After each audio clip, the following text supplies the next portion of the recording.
Bienvenue au 1945. Les résultats définitifs des élections couplées du 28 et 29 décembre 2024 sont connus. Sur 243 requêtes, le Conseil constitutionnel a donné le verdict et rendu public le document. La nouvelle Assemblée compte 64 femmes.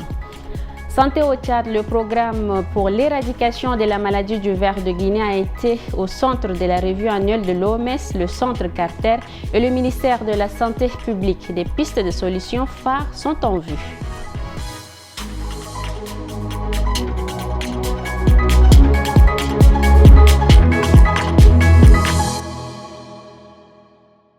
Bonsoir à tous. Le Tchad se dirige vers la fin de sa transition. Ce matin, le Conseil constitutionnel a publié les résultats définitifs des élections législatives des 28 et 29 décembre 2024.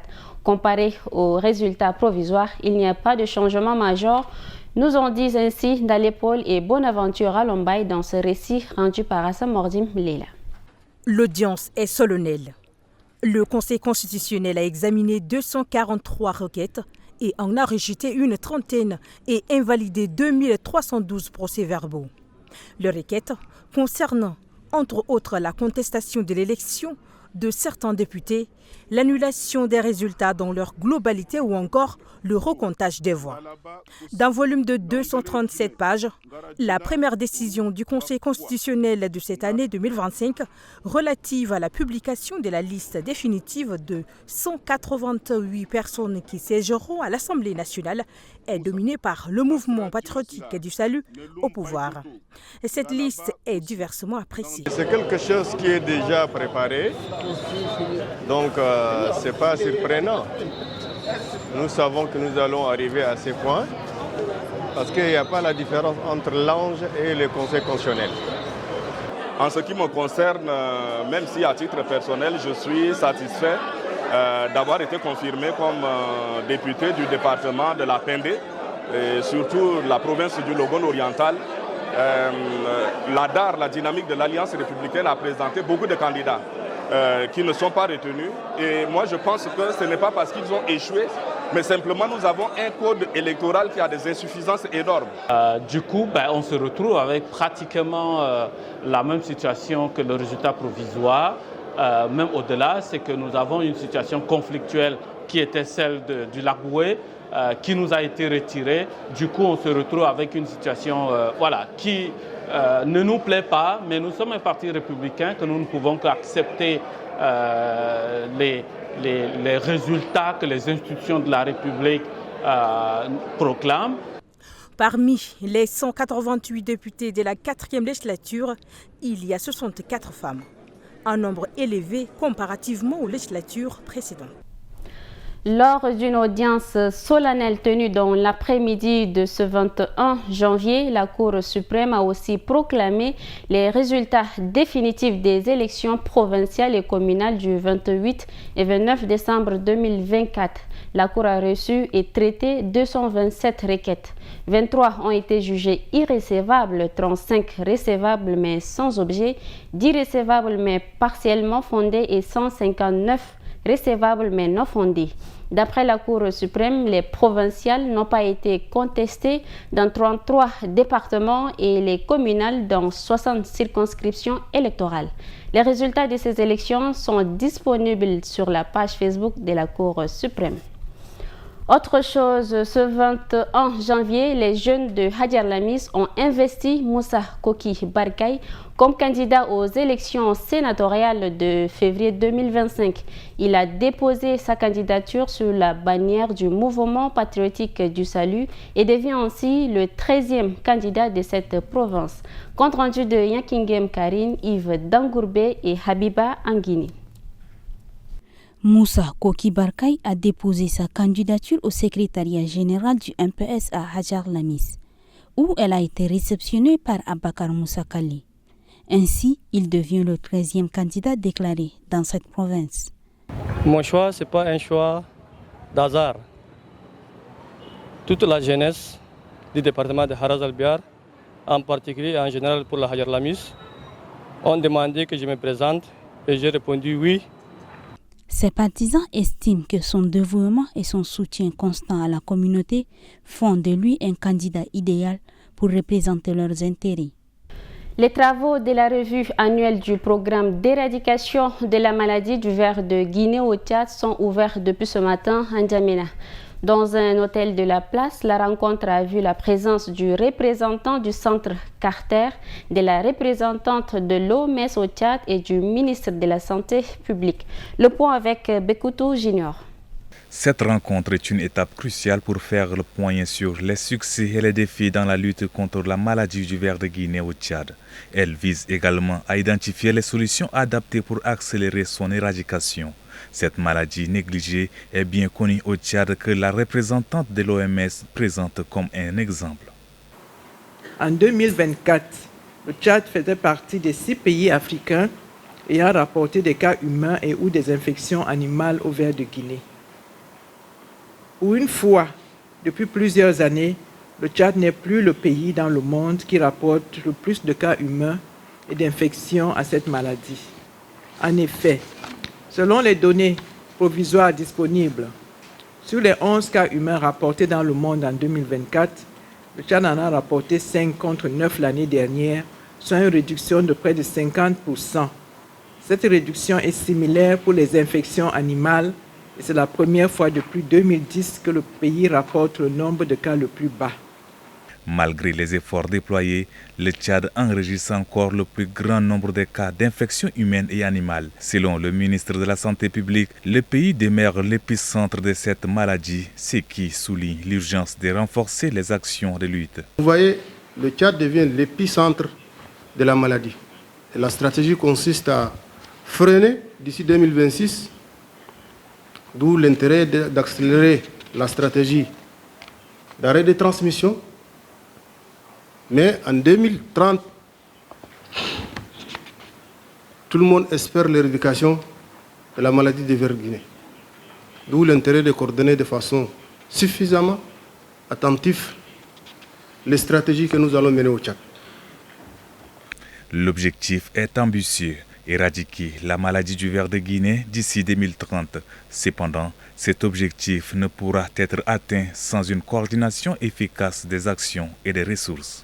Alataroum Ghislaine nous propose une compilation de quelques informations qui font également la une dans l'actualité en bref.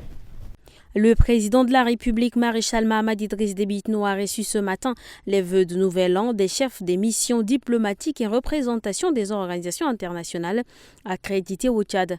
C'était au cours d'une cérémonie qui s'est déroulée au Palais Toumaï en présence du ministre d'État, ministre des Affaires étrangères et des proches collaborateurs du chef de l'État. Le maréchal Mahamat Idriss Déby Itno a saisi cette occasion pour saluer le rôle joué par ces diplomates dans le renforcement des liens précieux entre leur pays et organisations et le Tchad, tout en fixant les priorités quant aux grandes orientations de la politique étrangère du pays.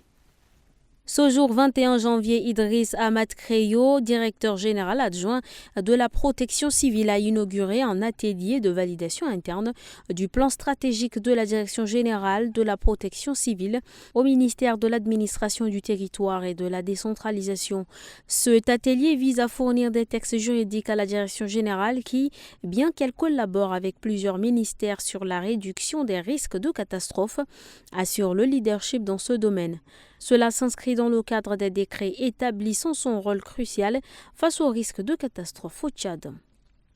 Un jeune homme d'une trentaine d'années a été retrouvé mort le 20 janvier 2025 dans le quartier d'Ingeri, situé dans le 6e arrondissement de la ville d'Abéché, après avoir subi des tortures. Son corps a été transféré à la morgue du centre hospitalier et universitaire CHU d'Abéché. Selon le chef de service du CHU, la victime a reçu une balle au cou et a succombé à ses blessures. Le ministre d'État, ministre des Finances, de l'Économie et du Plan a tenu une réunion hier au sein de son département avec une mission de la Banque mondiale conduite par Michel Matera, directeur régional en charge de l'urbanisme. Au centre de leur discussion, le développement des infrastructures urbaines au Tchad. Plus de détails avec Bekoutou Junior une fois de plus. Cette mission de la Banque mondiale reçue par le ministre d'État chargé des Finances, de l'économie et du plan, Tahir Hamid Guilin, a pour objectif d'accompagner le projet pilier qui vise à renforcer la résilience de la population contre les inondations, mais aussi d'accompagner la mise en œuvre d'un autre projet dénommé ResiTchad qui, en plus de renforcer la résilience de la population, contribue au développement des infrastructures urbaines dans le pays.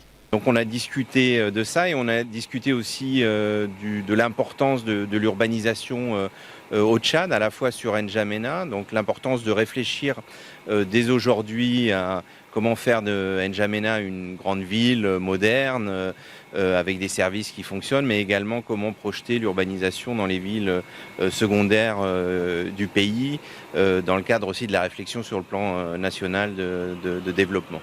Cette réunion, le ministre des Finances, de l'économie et du plan la trouve nécessaire. Ça a été comme à chaque fois un moment de partage, d'échange et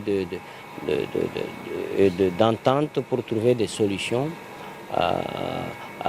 aux problématiques d'urbanisation au Tchad, à la question de la lutte contre les inondations, à la projection de la ville sur les années à venir, à son assainissement, mais aussi à la construction des voiries de manière complète dans le cadre du PND, avec bien sûr le soutien dans la réflexion, dans les études, mais également dans le financement de la Banque mondiale. Avec cette rencontre, le gouvernement du Tchad et sa partenaire, la Banque mondiale, se sont mis d'accord sur les priorités en termes de développement des infrastructures urbaines. En prélude à la journée internationale de la douane qui sera célébrée le 26 janvier prochain, le président du comité d'organisation des festivités de la Direction générale des douanes et des droits indirects du Tchad a fait une déclaration ce matin au sein de l'institution dans le 6e arrondissement de N'Djamena. La célébration de cette journée sera marquée au niveau national par plusieurs activités. Bailassam Emmanuel et Boyom Krios pour d'amples détails. Une douane qui concrétise ses engagements en matière d'efficacité, de sécurité et de prospérité. C'est sous ce thème que la douane d'N'Djamena célébrera le 26 janvier prochain sa journée internationale. Une commémoration dont l'objectif précis cette année est d'améliorer l'administration douanière à utiliser des outils modernes. Outils qui permettront à celle-ci de s'améliorer et de mesurer l'impact de ses actions en se basant sur des résultats efficaces. Cette célébration est l'occasion donnée aux agents des douanes et les acteurs du commerce à approfondir les réflexions aux moyens appropriés que l'administration des douanes doit développer pour offrir les services de qualité en assurant le flux des marchandises. Perpétuée par l'Organisation mondiale des douanes et célébrée chaque année, la commémoration de cette journée sera précédée par des conférences-débats, des manifestations culturelles et sportives et plusieurs autres activités cette semaine. La société de téléphonie mobile Move Africa Tchad a procédé ce 21 janvier à la remise de chèques aux 3 lauréats du Best Project Challenge 2024. Une compétition organisée dans le cadre du Festival d'Ari en partenariat avec l'Office national de la promotion du tourisme et de l'artisanat, Betal Nadia et Tchad Hub Digit. Ce concours a récompensé les meilleurs projets entrepreneuriaux sélectionnés parmi 115 candidatures. Aimé Dolinassou, Nodimadi, Perline et Zara Sakawa. 3 entrepreneurs finalistes du Best Project Challenge 2024 ont reçu un financement de 3 millions, 2 millions et 1 million de francs CFA respectivement de la part de Move Africa.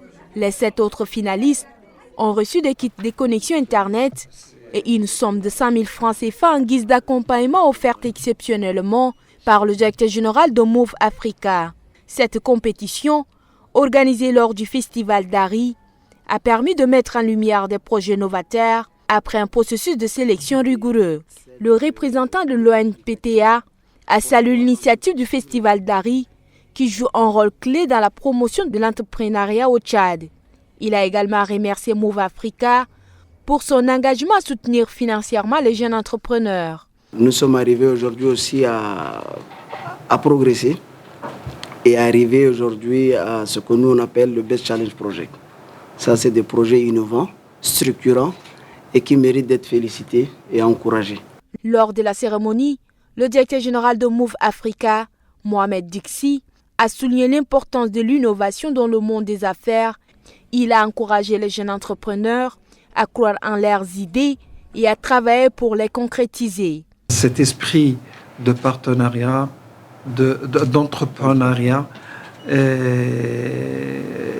et d'aller sans hésitation à concrétiser des idées que parfois les gens leur semblent, c'est des idées qui n'ont pas de valeur. Alors qu'on sait aujourd'hui que c'est des idées qu'aujourd'hui ils ont fait des gens, des milliardaires. La remise des prix a marqué la clôture de l'édition 2024 du Festival d'Ari, dont Move Africa est le sponsor officiel. Une mention spéciale a été attribuée à Betal Nadia pour sa contribution significative à la réussite de cet événement qui symbolise une nouvelle étape dans la valorisation de l'entrepreneuriat au Tchad. Merci de votre fidélité. C'est ici que s'achève l'édition. À demain avec le même plaisir.